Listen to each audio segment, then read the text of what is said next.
लागल देवघर बाजार, लागल देवघर बाजार, भोला जी किनती चुंदरिया, भोला जी किनती चुंदरिया, भोला जी किनती चुंदरिया।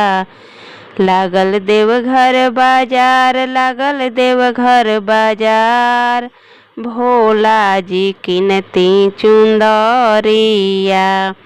एक और लिखा दी नमः शिवाय, एक और लिखा दी नमः शिवाय।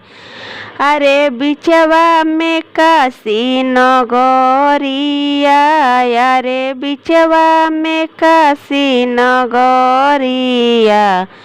लागल देवघर बाजार, लागल देवघर बाजार, भोला जी किनती चुंदरिया।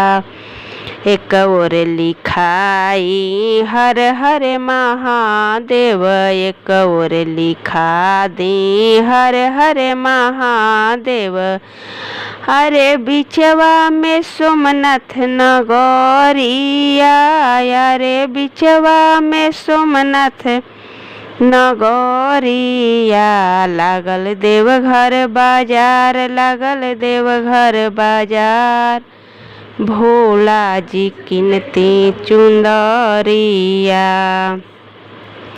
एक और लिखा दी स्वामी आपन नमावा, एक और लिखा दी स्वामी आपन नमावा। बिचवा में बोलबम नगरिया, बिचवा में बोलबम नगरिया।